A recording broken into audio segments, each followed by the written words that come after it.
Hello friends, Welcome welcome to my channel SC SC Bharti Bharti classes. classes. Myself SC Bharti.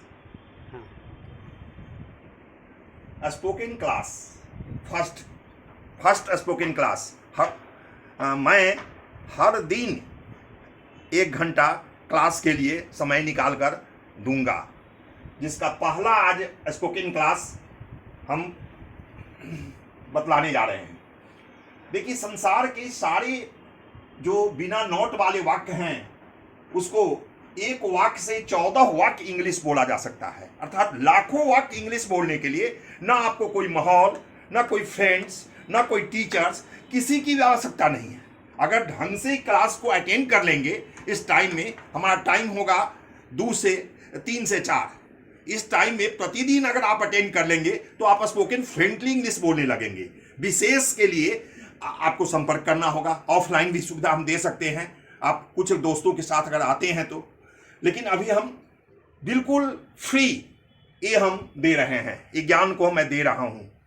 संसार के मेरा qualification हुआ MSc botany, MBA first class, LLB first class, और मैं 30-40 वर्षों से पढ़ा रहा हूं। मैं पटना शहर के खेमनी चक मोहल्ला में रहता हूं। खेमनी चक मोहल्ला में रहता हूं, जहां मंगल चौक के निकट। आप किसी से भी जानकारी SC भारती का फ्लैट पूछकर आप आ सकते हैं, मेरे दिवास पर भी आ सकते हैं। अब चलिए क्लास पर हम ध्यान दें। संसार के सारे बिना नोट वाला वाक्य, एक वाक्य से 14 वाक्य इंग्लिश बोलने या लिखने की अद्भुत क्षमता स्पोकन इंग्लिश कहा जाता है। हमारे पढ़ाने का तरीका एक गजब है। जैसे नंबर 1 सहायक क्रिया हेल्पिंग वर्ब वाला वाक्य, is, are, am, was, were, have, has, had, ये सब जो भी होगा, अगर नाउन या प्रोनाउन के तुरंत बाद आए तो इसको हेल्पिंग वर्ब वाला वाक्य कहेंगे, सहायक क्रिया हेल्पिंग वर्ब। जैसे दिस इज ए फैन। इससे हम 3 to 6 शो सिनेमा के द्वारा इंग्लिश आपको बोलना या लिखना बतलाएंगे, जो आप एकदम इजी लगेगा। नंबर 2 होता है प्रधान क्रिया मेन वर्ब वाला वाक्य। मेन वर्ब किसको कहते हैं? नॉन इन्हीं से जुड़े शब्द हिंदी में जब उसका आए, जैसे ईट मीन्स खाना, ड्रिंक मीन्स पीना, दौड़ना, ये सब अगर नाउन या प्रोनाउन के तुरंत बाद आता है तो यह मेन वर्ब कहलाता है। इस मेन वर्ब वाले एक वाक्य से 14 वाक्य इंग्लिश आप बोलेंगे। 9 to 12 शो सिनेमा के द्वारा इंग्लिश बोला या लिखा जा सकता है। बच्चों, इसको हम डिटेल्स में कल के क्लास में भी मैं बतलाऊंगा। स्पेशल ये कैसे क्वेश्चन बनता है, कैसे इसका नाम पड़ा 3 से 600 सिनेमा। अभी देखा जाए, एक मैं साधारण वाक्य अर्थात दिस इज ए फैन ले लिया। This is a fan, Ram is a boy, Sita is a girl, है ना। This is a coffee, this is duster, this is pen, this is a pen. ये सभी जो है साधारण वाक्य वाले हैं और हेल्पिंग वर्ब इसमें है। इसलिए हम एक वाक्य ऐसा हेल्पिंग वर्ब वाला ले लिया है, दिस इज ए फैन। ये साधारण वाक्य है, या बिना नोट वाला वाक्य इसे कहिए, या सिनेमा मालिक, या पहला नियम। पहला नियम क्यों बोल रहे हैं, इसका भी रीजन है। जब मैं टेंस पढ़ाऊंगा, ट्रांसलेट इनटू इंग्लिश करूंगा, तो यह सिनेमा शो विधि आपको वरदान साबित होगा, क्योंकि मेरा टेंस पढ़ाने का तरीका भी कंप्यूटराइज्ड कोडिंग सिस्टम से है। जो मेरा ब्रेन एक कंप्यूटर के समान है, उसको डिकोड कर देता है। कोडिंग को डिकोडिंग करने की क्रिया को कंप्यूटराइज्ड कोडिंग कहते हैं। वो बाद का चीज है, भविष्य का है, कुछ दिनों के बाद वो आएगा। अभी मैं स्पोकन पर ध्यान दें। Number 1 this is a fan. Number 2 this is not a fan, मतलब नॉट वाला वाक्य या सिनेमा मैनेजर या दूसरा वाक्य, दूसरा नियम। Number 3 question. अब देखिए क्वेश्चन कैसे बनता है, आज के इस बोर्ड में हम नहीं बतला सके आपको, लेकिन कल एक्सप्लेन निश्चित रूप से मैं इसको बतलाऊंगा। Is this a fan, helping verb को पहले रख दिया। नंबर 1 से नंबर 3 क्वेश्चन बनता है, नंबर 3 से नंबर 5 क्वेश्चन बनता है, और नंबर 5 से नंबर 7 ECPQ बनता है, माने एक्स्ट्रा चेयर पॉजिटिव क्वेश्चन। इसलिए धीरे धीरे इसको देखें। Number 2 this is not a fan, not वाला वाक्य हो गया। नंबर 3 क्वेश्चन, हेल्पिंग वर्ब 1 को पहले जो इज था उसको रख दिए, तो is this a fan question mark. This is तीसरा नियम। अब ये तीसरा नियम है, इसके लिए number 4 question, is this not a fan, this is चौथा नियम। अगर इसका क्वेश्चन बनेगा तो is this not a fan, इसका आंसर क्या होगा, this is a fan. Answer कुछ नहीं है इसमें। तीसरा question, number 3 question, number 4 question is not defined, this is चौथा नियम। नंबर 5 क्वेश्चन, यहां क्वेश्चन है व्हाई। अगर व्हाई को अगर हम नंबर 3 क्वेश्चन के पहले व्हाई लिख देंगे तो 5वां क्वेश्चन बन जाएगा। नंबर 3 से नंबर 5, मतलब ओड से ओड क्वेश्चन, और इवन 2 से 4, 4 से 6, 6 से 8, इस प्रकार से बनता है।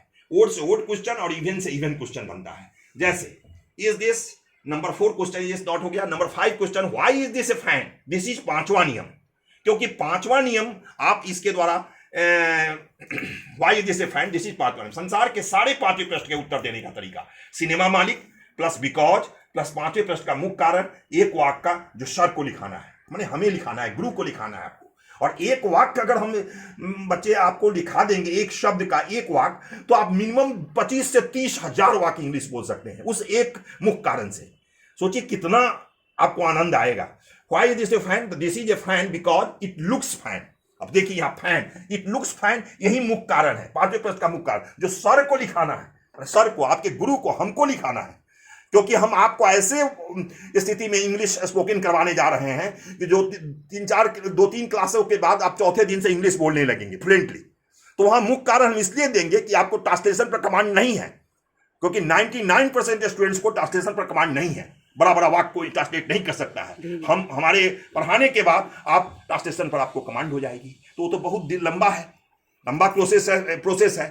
मतलब इस सब सारे ज्ञान को लेने के लिए आपको 3-4 महीना टाइम देना होगा रेगुलर, कोई गैपिंग नहीं, अल्टरनेट नहीं, तब आप इंग्लिश फ्लुएंटली बोल सकते हैं। इसीलिए हम यहां पर देखिए, दिस इज 5वां, संसार के सारे 5वें प्रश्न का मुख्य कारण सर को लिखाना है। जो सर, हम क्या दिखा रहे हैं कि दिस इज के बाद यदि कोई निर्जीव पदार्थ है, फैन, पंखा में कोई जान नहीं है, तो ऐसे वाक्य, ऐसे शब्द वाले वाक्य का मुख्य कारण इट लुक्स, और जो चीज होगा वही लिख देना है। इट लुक्स फैन, तो इट लुक्स फैन लिख दिए।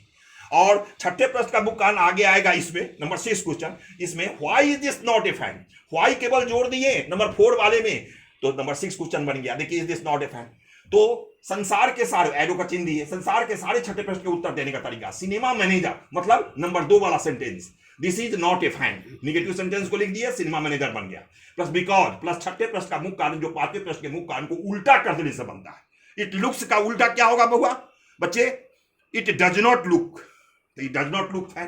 देखिए इसका आंसर है चेतावनी में, number 6 question, why is this not a fan, थोड़ा रुक, answer this is not a fan because it does not look fan, it does not look fan, या पंखा नहीं दिखता। मान लीजिए पंखा तरफ हम इशारा किए, हम कलम की तरफ इशारा करके उस बच्चे को पूछ रहे हैं, why is this not a fan, why is this not a fan, answer क्या देगा वो, this is not a fan, या पंखा नहीं है, because it does not look fan, या पंखा नहीं दिखता है, क्योंकि ये कलम है, स्केच पेन है, जो व्हाइट बोर्ड पर लिखा जाता है, मार्बल पर लिखा, व्हाइट मार्बल पर लिखा जाता है।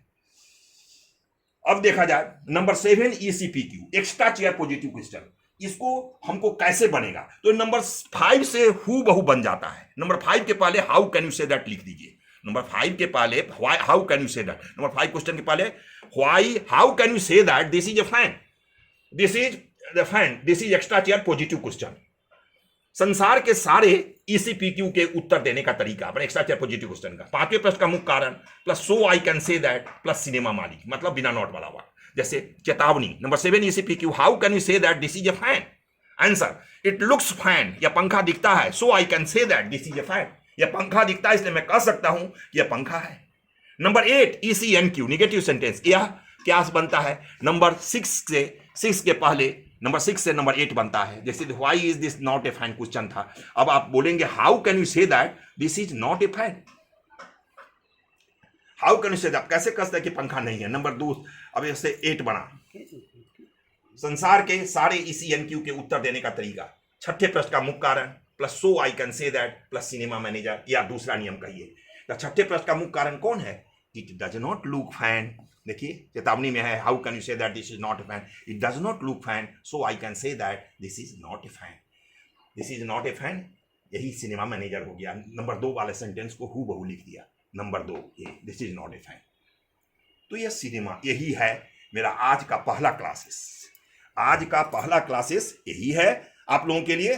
Thank you, all the best, all the best.